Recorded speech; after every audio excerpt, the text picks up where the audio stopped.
국제경제부 퇴근해도 될까요?를 시작하겠습니다. 안녕하세요. 저희들은 국제경제부에서 일하고 있는 기자들이고요. 저희들이 업무 시간에 기사로 못다한 이야기들을 여기서 퇴근하기 전에 마지막으로 풀고, 그리고 시청자 여러분들의 퇴근을 허락을 받겠다라는 의미로 저희들이 방송을 만들어 보려고 하고요. 네, 그럼 오늘 본격적인 주제로 그럼 들어가 보겠습니다. 오늘 남승표 선배께서 주제를 가지고 오셨는데 소개를 좀 해주시죠. 예, 오늘 제가 가지고 온 주제는 이제 다른 게 아니고요. 전기차가 사실 오늘 뜻하지 않게 머스크가 화제의 주인공이 됐습니다만은, 이제 원래 머스크의 주전공은 코인이 아니라 전기차죠. 그렇죠. 이 전기차가 사실 이제 화제가 된 게 이제 또 보면은 큰 배경을 보면 그 파리 기후 협약을 통해서 이제 지구 온난화에 대한 어떤 행동이 필요하다, 이런 차원에서 이제 시작한 것이고, 그리고 이제 유럽과 미국을 비롯한 이제 주요 선진국들이 이 탄소 배출량을 줄이기 위해서 전기차 도입을 좀 급격하게 이제 추진하면서, 사실 테슬라도 이제 붐이 일고, 또 요게 어떤 하나의 붐이 돼가지고 최근에 어떤 기술주 중심의 주식 상승도 가져오지 않았습니까? 근데 이제 여기에 대해서 이제 이견을 제기하는 사람들이 있죠. 보면은 특히 이제 대표 주자가 그 일본 그 도요타 같은 경우가 여기에 대해서 이제 이의 제기를 하는 편인데, 네. 이 사람들 이야기는 이런 겁니다. 이제 아니, 전기차에 전기를 만들 때는 그럼 화석연료를 안 태우냐? 그것도 마찬가지인데 전기차가 에미션 프리라는 거는 그건 거짓말이다. 그리고 이제 전기차도 만들 때에 막대한 화석연료를 소비한다. 이제 이런 주장을 했어요. 네. 그래서 이제 이런 시비가 붙으면 이제 가리려고 하면, 시비를 가려보려고 하는 게 이제 언론의 속성이지 않습니까? 네네네. 그래서 보니까 월스트리트 저널이 이제 시비 가리기에 이제 나섰어요. 그래서 좋은 기사가 있길래 하나 네. 들고 와봤습니다. 네. 화면을 한번 좀 올려봐 주시겠어요? 쭉 계속 올려보면, 자, 차가 두 대 나오죠. 이 차가 뭐냐면 왼쪽에 있는 노란색 차가 테슬라의 이제 모델 3고요. 그 다음에 오른쪽에 있는 게 도요타의 이제 그 대표적인 휘발유 차량 라브4입니다. 경량 SUV고요. 이제 이 차 두 개를 가지고 주행 거리당 그 탄소 배출량을 이제 비교를 했습니다. 그래서 이제 계속 한번 올려볼까요? 지금 딱 보면은 주행 거리는 제로 마일로 돼 있고, 탄소 배출량은 12.2톤, 그리고 7.4톤으로 돼 있죠. 이 시점에서는 모델 3의 탄소 배출량이 훨씬 많습니다. 그러면 야, 이거 뭐가 전기차가 이제 친환경적이냐 라고 얘기할 수 있는데요.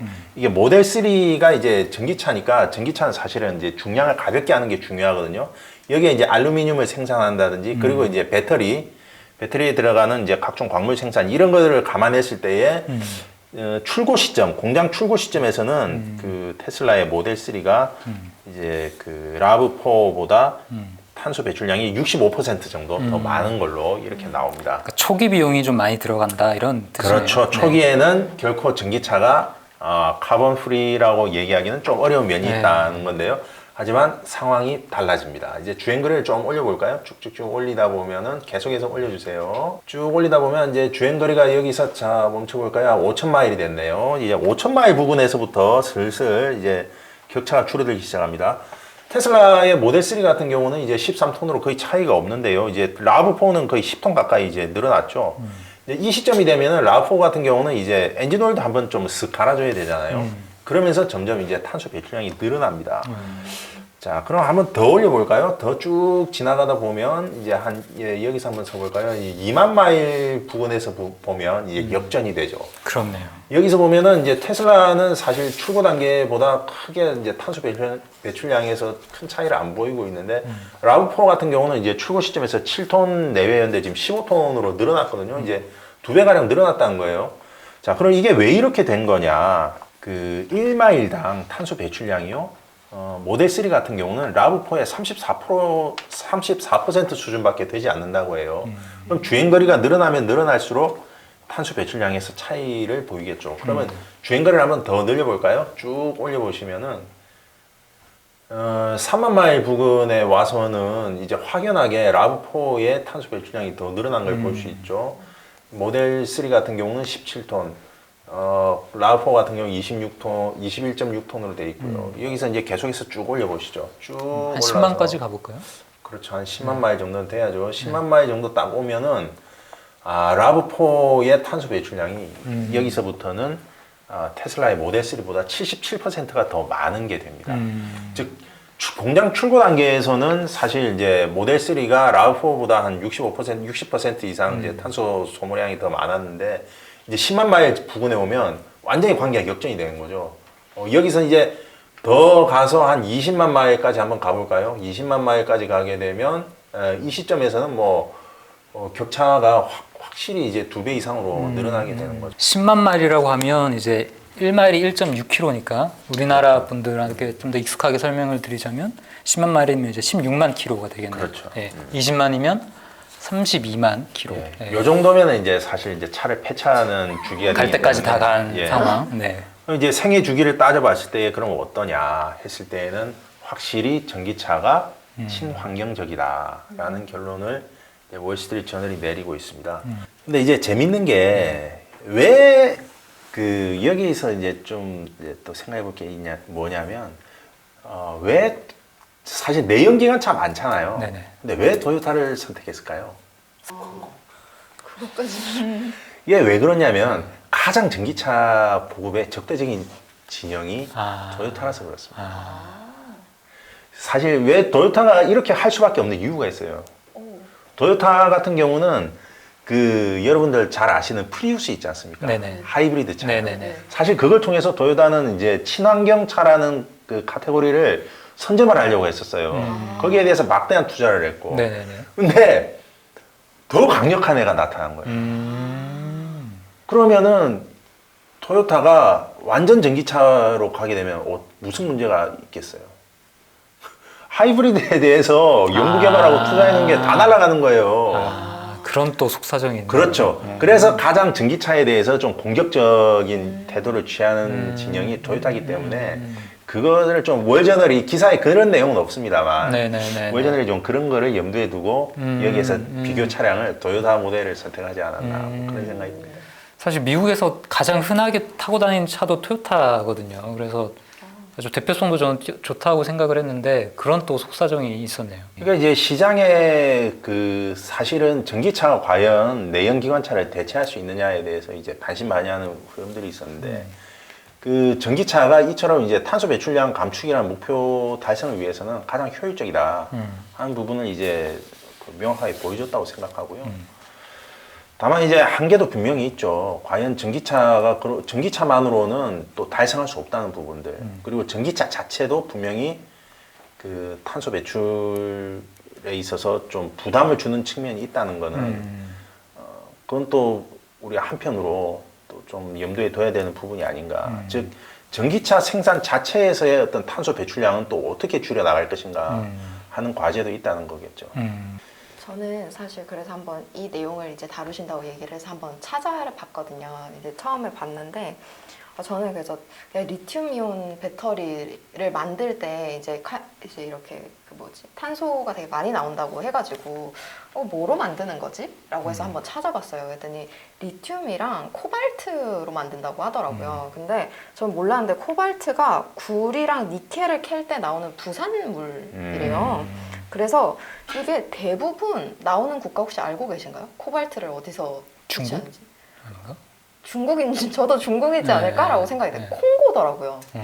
아프리카에 있는 콩고였습니다. 그래서 굉장히 신기하다고 생각을 했는데 심지어 콩고가 근데 그러면 진짜 이게 콩고 거냐라고 하면 사실 중국의 1대1로라는 프로젝트가 있거든요. 중국이 이제 이렇게 아프리카나 이렇게 이제 가서 투자하고 이렇게 지원해주는? 지원하고 네네. 이렇게 하는 건데 그거를 통해서 사실은 중국이 콩고에 상당한 양의 그 코발트를 이미 본인들이 가져온 상황입니다. 그래서 제가 한번 기사를 한번 찾아봤는데 여기 보면 전체 전 세계의 연 이제 코발트 생산량이 약 13만 톤이다. 근데 그 중에서 60% 이상이 콩고에서 나온다. 근데 콩고에서 나오는 그 코발트 생산량의 40% 가까이를 중국 기업들이 지금 보유를 하고 소유권을 가지고 있다.